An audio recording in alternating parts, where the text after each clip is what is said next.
ஏதாவது ஒண்ணு சொல்லுங்க. ஒரு ஊனமுற்றவருக்கு ஏதாவது ஒரு சைக்கிள் கொடுத்துக்கிறாரா? ப்ரோ பெரம்பூர் இல்ல, எங்க நின்னாலும் எங்க தளபதி அடிப்பான். 234 தொகுதியில என் தலைவன் துண்டா தூக்கின்னு போவான். டிஎம்கே தூக்கி ஓட விடுவான். இதெல்லாம் ஒரு ஆளுங்க, ரசிகர் வரங்க, ரசிகர் வேற அது வரங்க. சொல்லுங்க. விஜய் வரத்துக்கு மேக்ஸிமம் பாத்தீங்கன்னா சிட்டிக்குள்ள கண்டிப்பா வந்துருவாரு. வந்தா நாடு நாசமா போறதுக்கு அறிகுறி இது. அவன் வர இடம் பூரா சாவுதான் நடக்குது. என் குடும்பத்துல எத்தனை ஓட்டுக்குது? 50 ஓட்டுக்குது. அது விஜய்க்கே போடுவேன். எனக்கு பெரம்பூர் தொகுதியை பொறுத்த வரைக்கும் இவங்க வெற்றி பெறுவாங்க அவங்க வெற்றி பெறுவாங்கன்றதை தவிர்த்து விஜய் நிற்கிறதுனால கொஞ்சம் எக்ஸ்போஷர் அதிகமாக வந்திருக்கு. ஸோ அவருடைய இது வந்து இங்கே ஓட்டு நிறையா பிரியும்னு தோணுது. ஏன்னா முன்னாடி வந்து டிஎம்கே டாமினண்ட்டாக வின் பண்ணிட்டு இருந்தாங்க இங்கே எங்கள் தொகுதியில்.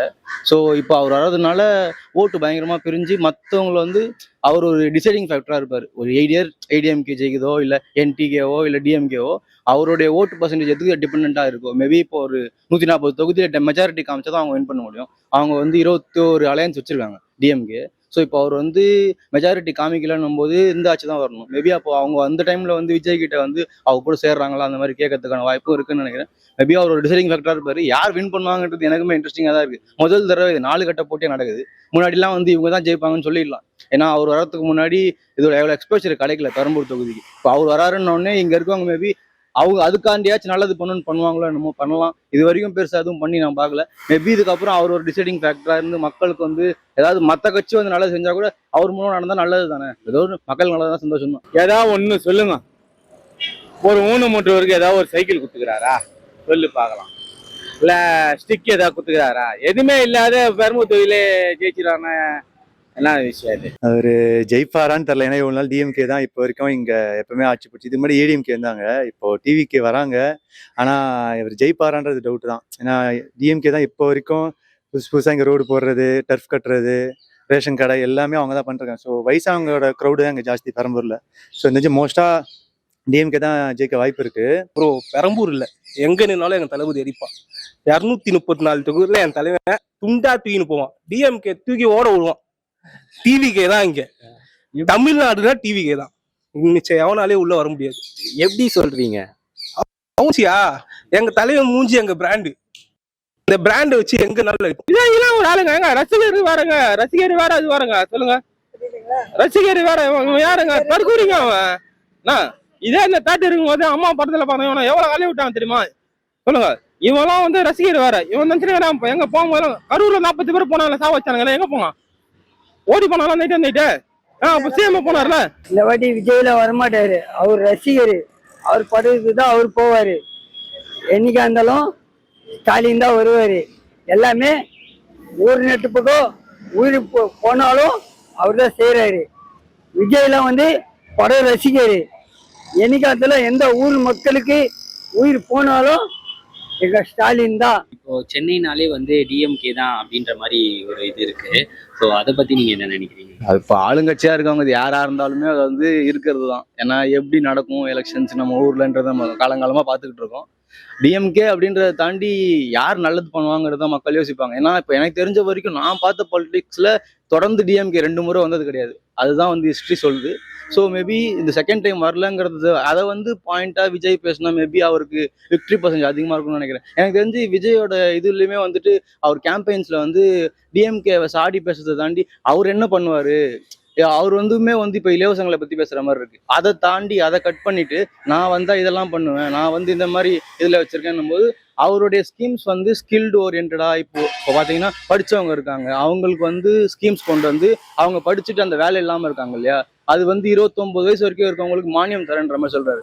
அதை விட்டுட்டு அவருக்கு இருக்க இது வச்சு கம்பெனிஸ்குள்ள டைப் வச்சு நான் படிச்ச பசங்களுக்கு வேலை வாங்கி தருவேன், அவர் ஒரு கேம்பெயின் மாதிரி பண்ணி படிச்ச பசங்களை அடுத்த லெவலுக்கு கொண்டு வந்துட்டாருன்னா அந்த இலவசங்கிறது தேவைப்படாது.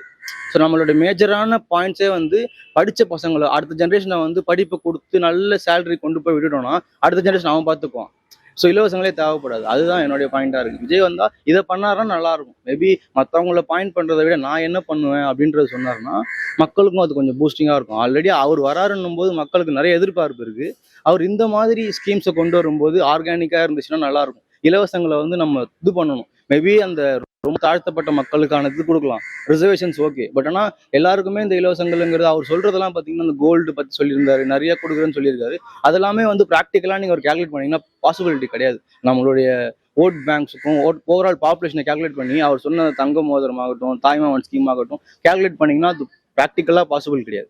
ஸோ அதெல்லாமே இல்லாமல் படித்த பசங்களை கஷ்டப்படுறவங்கள அடுத்த லெவலுக்கு தூக்கி விட்டாங்கன்னா ஜென்ரேஷன் அவங்களே பார்த்துக்குவாங்க. நல்ல வேலை, அந்த தொழில் வந்து பிடிச்ச வேலையை செய்கிற மாதிரி. அப்போ ஒரு டிபார்ட்மெண்ட் படிச்சிருப்பான், இப்போ நீங்களே ஒரு டிபார்ட்மெண்ட் படிச்சிருக்கீங்கன்னா இப்போ இந்த ஒர்க் பண்ணுறீங்க அப்படின்னா நீங்கள் இது பிடிச்சி பண்ணுறீங்களோ இல்லைன்னு தெரியாது. யார் இன்னைக்கு பிடிச்ச வேலை பண்ணுறாங்கன்னு நமக்கு தெரியாது. வேறு ஏதோ படிச்சிருப்பான், ஜொமேட்டோ வண்டி ஓட்டிகிட்டு இருப்பான். ஸோ அது மாதிரி பசங்களுக்கான கரியர்லையும் அதுக்கான ஒரு வேலை வாய்ப்பை அமைச்சு கொடுத்தாருன்னா அடுத்த கட்டத்துக்கு அவர் நகருவாருன்னு நான் நம்புறேன். விஜயகாந்த் வந்து கட்சி ஆரம்பிச்சிடறாருன்னா விஜயகாந்த் வந்து கலைஞர் கூட தத்துப்புள்ளையா வளர்ந்தவரே எல்லாத்தையும் கற்றுக்குன்னு தனியாக வந்தார். தனியாக வந்து கட்சி ஆரம்பித்த கொஞ்ச நாள்லயே எதிர்கட்சி தலைவராக நின்னார். அது வந்து ஒரு அரசியல் வாழ்க்கையை கலந்து குடிச்சதுனால அவர் வந்தார். இவர் அனுபவமே இல்லாத நாடகத்தில் பேசுகிற மாதிரி சினிமாவில் டைலாக் விடுற மாதிரி எல்லாம் வந்து பேசின்னு இருந்தாக்கா எடுபடாகுமா? அவர் எங்கே நின்னாலும் ஜெயிக்க முடியாது. விஜயெல்லாம் வந்து ரசிகர் வர ஓட்டு போடுறவங்க புரியுதுங்களா? அது வந்து ரசிகர் பட்டாளம். இது வந்து ஓட்டு போடுறவங்க உரிமை, வாக்கு உரிமை போடுறவங்க.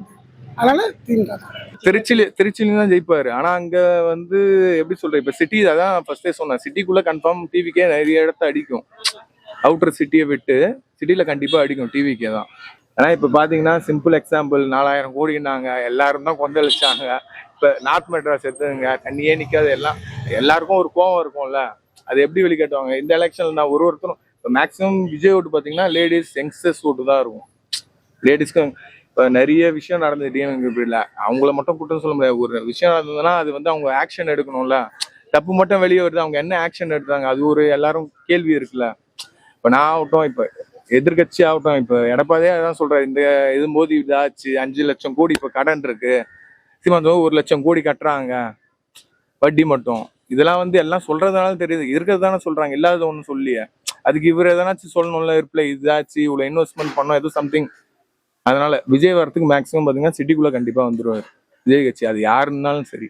அவர் வந்தாருன்னா, விஜய் அவர்கள் வந்தாருன்னா நல்லது பண்ணுவார்னு நினைக்கிறீங்களா? கன்ஃபார்மா அவர் வந்து இதுக்கு வந்து சம்பாதிக்கணும்னு அவசியம் கிடையாது. அப்படியே பட் இது விட்டுட்டு இதுக்கு வராருன்னும் போது மக்களுக்கு ஏதாவது செய்யணும்னு, நம்ம ஆளாக்கி விட்டா நம்ம ஆளாகணுங்க எதனா செய்யணும்னு சொல்லிட்டு செய்யறாரு, வராரு, அவ்வளவுதான். விஜய்க்கு என்ன தெரியும் அரசியலை பத்தி? என்ன சினிமா தான், சினிமா பத்தி அரசியல் பத்தி என்ன தெரியும்? அரசியல் எந்த ஒன்று தெளிவு இல்லாமல் எப்படி அவர் ஆட்சி பண்ண முடியும்னு நினைக்கிறீங்க? அவர் உட்கார வச்சு என்ன செய்வார் அவர்? மக்களுக்கு அது நீங்கள் தான் மீடியாவை எடுத்து சொல்லணும். இப்போ வாத்தியாராக இருக்குன்னா படிக்கணும், வியாபாரம் பண்ண கடை வச்சுன்னா வியாபாரம் பண்ண தெரியணும், எல்லாத்துக்கும் ஒரு இது வேணும் இல்லையா? அவருக்கு என்ன நடிக்க தெரியும், அடிக்க மேல் பண்ணால் அது ஒத்துக்கூடாது, உள்ள மாற்றுக்கிறது கிடையாது.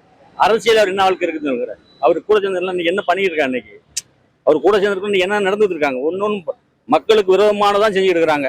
இதை வச்சு நீங்க எப்படி வந்து அப்படி வந்தால் என்ன ஆகும்? அப்படி வந்தால் நாடு நாசமா போறதுக்கு ஒன்று அறிகுறி, இது கழிவுகாலம் சொல்லுவாங்க, அதுக்கு வரப்போகுது. அது இளைஞர்கள் எல்லாருமே கொஞ்சம் சிந்திங்க. இங்க இருக்கக்கூடிய இளைஞர்கள்லாம் சிந்திக்கக்கூடியவங்க தான், யாரும் சிந்திக்காதவங்களாம் இல்ல.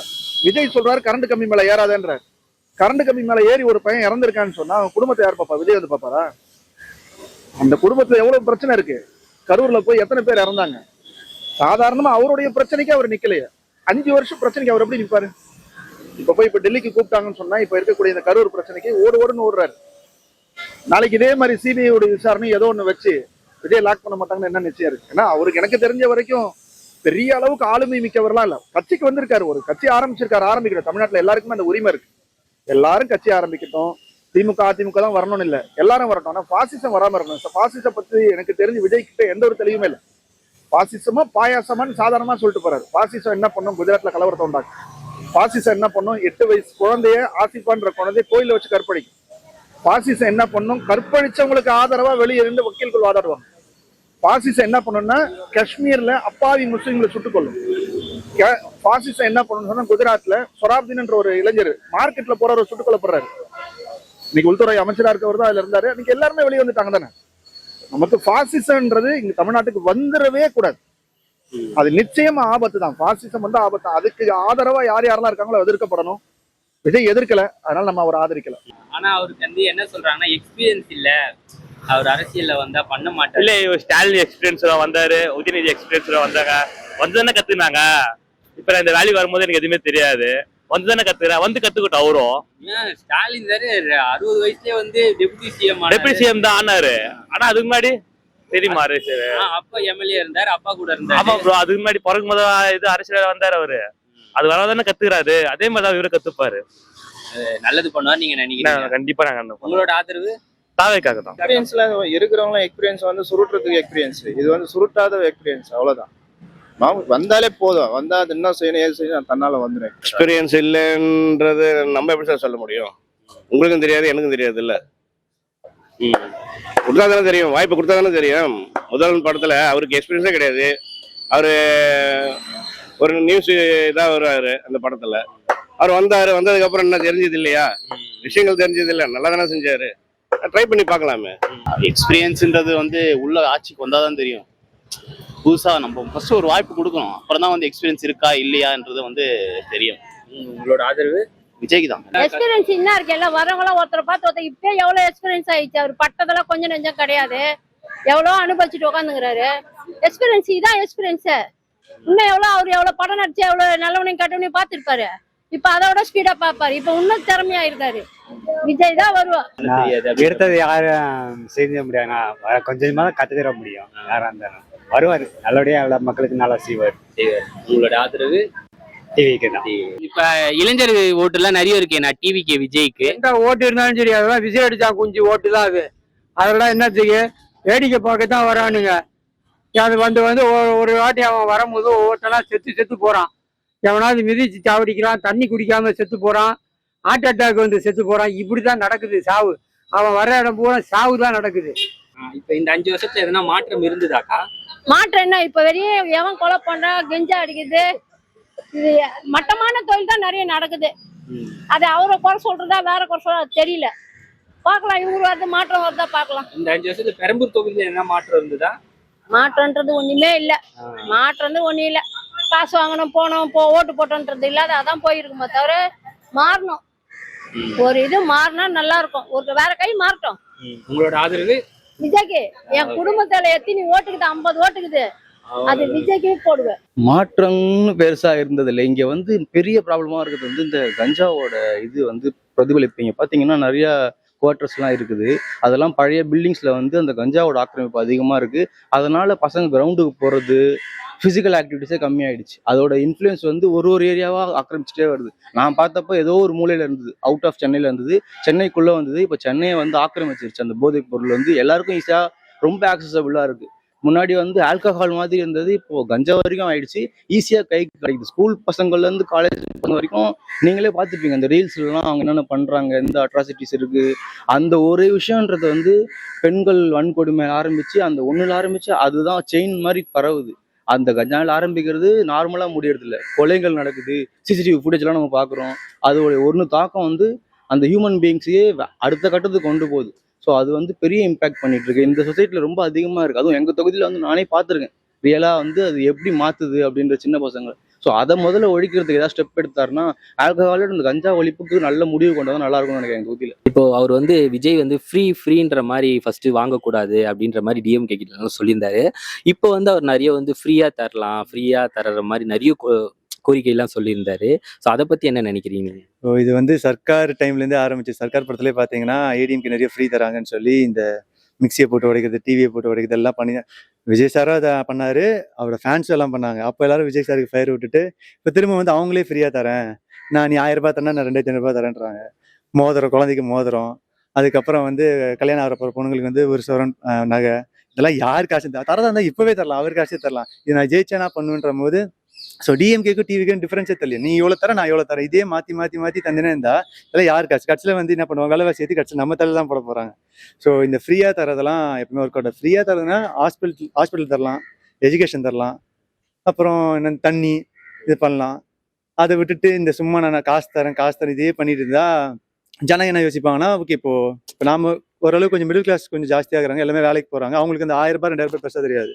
இப்போ இந்த ரொம்ப கஷ்டப்படுறவங்களுக்குலாம் பார்த்தீங்கன்னா 2500 ரூபாய் கொஞ்சம் பெரிய காசு. சரி ஓகே, இப்போ காசுப்பட்டு போடும். அதுக்கப்புறம் 2500 ரூபாய் குத்துறதுக்கு அப்புறம் அவர் நமக்கு எப்படி ஆட்சி பண்ணுவார் யாருக்கும் தெரியாது. அதுதான் நமக்கு டிஎம்கேவும் பண்ணியிருந்தாங்க. ஸோ டிவிக்கேவும் அதே பண்ணுறாங்கன்னா எனக்கு அது கரெக்டாக இருக்குமான்னு தெரில. ஸோ ஃப்ரீயாக தரது வேணாம் எனக்கு பொறுத்த வரைக்கும்.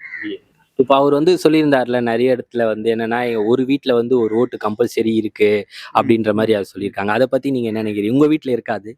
எங்கள் வீட்டில் வந்து நான் ஃபர்ஸ்ட் விஜய் சார் அனௌன்ஸ் பண்ணும்போது நானுமே சப்போர்ட் தான் பண்ணேன். ஏன்னா சும்மா டிஎம்கே ஏடிஎம்கே இவங்களே புதுசாக ஒருத்தர் வராரு, என்ன தான் பண்ணுறேன் பார்க்கலாம்னு நினச்சேன். ஆனால் கட்சி ஆரம்பிச்சு 3 வருஷம் ஆயிடுச்சு. இப்போ வரைக்கும் அவருக்கு என்ன தெரியுன்றதே தெரியல இல்லையா? அவர் சொல்றதெல்லாம் டிஎம்கே சரியில்லை, டிஎம்கே சரி ஓகே, நீங்க என்ன பண்ண போறீங்கன்னு சொன்னா தானே தெரியும். அவருக்கு என்ன ஐடியாலஜி நாலேஜ் எதுவுமே இப்போ வரைக்கும் அவர் ப்ராப்பரா சொல்லலை. டிஎம்கே குறை ஓகே, டிஎம்கே குறை இருக்குதான், இல்லைன்னு யாரும் சொல்ல போறது இல்லை. இப்போ டிவிக்கே வருதுன்னா நான் ஏன் டிவிக்கே ஓட்டு பண்ணணும்னு இருக்குல்ல. நீ அதே தான் பண்ற, சும்மா நீ குறை சொல்லிட்டே இருந்தா நீ என்ன பண்ண போறேன்னு தெரியல. ஸோ எப்படி நான் நம்ப முடியும்? இவங்க எல்லாரும் என்ன சொல்றாங்கன்னா, அவரோட பர்சனல் லைஃபே ஃபர்ஸ்ட் பார்க்க மாட்டாரு, அதுக்கப்புறம் தானே மக்களை பார்ப்பாங்க, ஃபர்ஸ்ட் பர்சனல் லைஃபே பார்க்க தெரியல அப்படின்ற மாதிரி எல்லாம் சொல்றாங்களே. பர்சனல் லைஃபு அவர் மேபி ஆக்டராக இருந்திருந்தாருன்னா பார்த்துருக்க கூடாது. ஏன்னா நிறைய செலிபிரிட்டிஸ்க்கு வந்து டைவர்ஸ் ஆகுது, அதெல்லாம் நார்மலான விஷயம் தான், அதெல்லாம் பெரிய விஷயம் கிடையாது. பட் ஆனால் இப்போ ஒரு அரசியல்னு வரும்போது கண்டிப்பாக பர்சனல் லைஃப் பார்ப்பாங்க தான். இப்போ ஃபார் எக்ஸாம்பிள் வந்து இப்போ டாக்டர் இருக்காங்க. டாக்டர் வந்து பார்த்தீங்கன்னா நல்ல ப்ரொஃபஷனலாக நல்ல டாக்டர், ரொம்ப ராசியான டாக்டர். பட் ஆனால் அவருக்கு வந்து இந்த உமனைசராக இருக்கார், அவர் நிறைய கெட்ட பழக்கங்களாக இருக்காங்கன்னா இப்போ நம்ம வீட்டில் இருக்கிறவங்கள போய் அங்கே போய் பார்க்க விடுவோமா? பார்க்க விட மாட்டோம். ஏன்னா அவர் பர்சனல் லைஃப்ல சரி கிடையாது, அதனால ப்ரொஃபஷனலுமே வேணாம்னு சொல்லி வேற டாக்டர் தான் போவோம். ஸோ கண்டிப்பாக விஜயோட பர்சனல் லைஃப் பார்க்கறது கரெக்ட் தான் நான் சொல்வேன். நீங்கள் ஃபர்ஸ்ட் உங்கள் வீட்லேயே அவ்வளோ பிரச்சனை இருக்குது, அதை சரி பண்ணிட்டு வந்துட்டு அதுக்கப்புறம் நீங்கள் பார்க்கலாம். அதுக்காக டிஎம்கேக்குமே நிறைய அவங்க பர்சனல் லைஃப் நிறைய பிரச்சனை இருக்குது. ஸோ எல்லாருமே ஒரே மாதிரி இருக்கிறதுனால அது கரெக்டாக இருக்குமான்னு தெரியல. டிவிக்கு வந்தாலும் அது அதே தான் நடக்க போகுதுன்னு தோணுது எனக்கு. இப்போ வந்து சிபிஐக்கு கூட்டு இருந்தாங்க, டெல்லி போயிருந்தாரு. ஸோ அது உள்ள வந்து போகும்போது ரொம்ப ஒரு மாதிரி பயத்துல என்ன பண்ண ஆக போகுது, விசாரணை என்ன ஆக போகுது அப்படின்ற ஒரு பயத்துல போனாரு. ஆனா வெளியே வரும்போது பார்த்துருப்பீங்க நீங்க, ஒரு மாதிரி சினிமாவா கார் மேல ரூஃப் மேலாம் ஏறி சூப்பரா பண்ணியிருந்தாரு.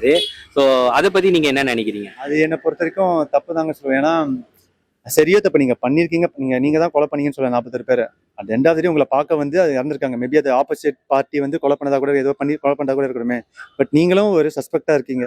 ஸோ அப்போ சின்னதாக ஒரு கில்ட் இருக்கும்ல, அதை விட்டுட்டு படத்தில் வர மாதிரி நான் மாஸ்க் காட்டுறது, பூவெல்லாம் போட்டு அதெல்லாம் தேவையில்லாது. அது கொஞ்சம் ஓகே, நம்ம மேலேயே ஏதோ ஒரு இஷ்யூ. மேபி அவர் லேட்டாக போகாமல் இருந்தா, அவர் லேட்டாக போகாமல் தான் சொல்லி யாருமே கொஸ்டின் கேட்டிருக்க முடியாது. அவர் லேட்டாக போனது ஒரு ரீசனு. அவர் கொஞ்சம் அது கில்ட்டாக கொஞ்சம் யோசிச்சிருக்கலாமோ. ரூஃப் மேலே ஏறி பண்ணுறது அதெல்லாம் எனக்கு கொஞ்சம் சரியா படலை.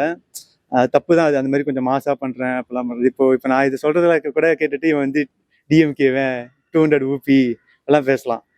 என் ஃபேமிலி கமெண்ட்ல அபியூஸ் பண்றது இதெல்லாம் கூட பண்ணலாம். பட் நான் இப்போ வரைக்கும் நியூட்ரலாக தான் பேசியிருக்கேன். நான் என்ன சொல்றேன்னா, டிஎம்கேவும் சரியில்லை தான், ஆனால் டிஎம்கே சரின்னு சொல்லி டிவிக்கு சூஸ் பண்ணா இன்னும் ஒஸ்ட்டாக தான் போகணும்னு எனக்கு தோணுது. அவங்களுக்கு என்ன தெரியுன்றது இப்போ வரைக்கும் தெரியல. விஜய்ன்னு சொல்றாங்களே தவிர என்ன கொள்கை என்ன செய்ய போறாங்க எதுவுமே இப்போ வரைக்கும் தெரியல.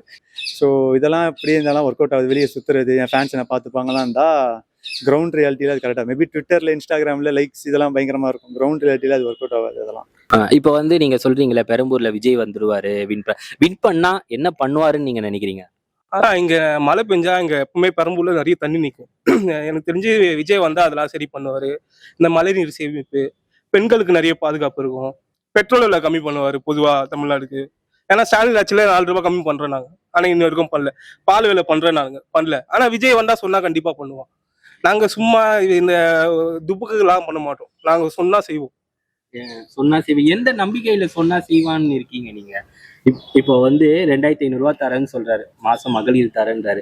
கவர்மெண்ட் கிட்டயே காசு இல்ல, இவர் எப்படி அவர் காசுல இருந்து தருவாருன்னு நினைக்கிறீங்களா? ஆமா, இப்ப நம்ம 10th 12th முடிச்சாங்கல்ல, அவர் காசுல இருந்து நகைலாம் எடுத்து கொடுத்தாரு. இப்ப நாங்க கட்சிக்கு வரதுக்கு முன்னாடி இதெல்லாம் பண்றாங்க, கட்சிக்கு வந்தா நாங்க பண்ண மாட்டோமா? வரதுக்கு முன்னாடி எவ்வளவோ பண்ணிட்டாங்க, எவ்வளவு இதுக்கு ஜல்லிக்கட்டு குரல் கூட்டாது எல்லாம் பண்ணாங்க, அதே மாதிரி பண்ணுவாங்க. ஓகே, நான் இப்ப திருச்சிலயும் அவரு நிக்கிறாரு, பெரம்பூர்லயும் நிக்கிறாரு, அதோட கருத்து உங்களோட? அதிக ஓட்டு திருச்சியில வாங்க, அதிக ஓட்டு வாங்க. இப்ப திருச்சியில வாங்கிட்டாருன்னா பெரம்பூர்ல ராஜினாமா பண்ணி தானே ஆகணும். அவர் இங்க பண்றாரா அங்க பண்றாரான்னு தெரியல.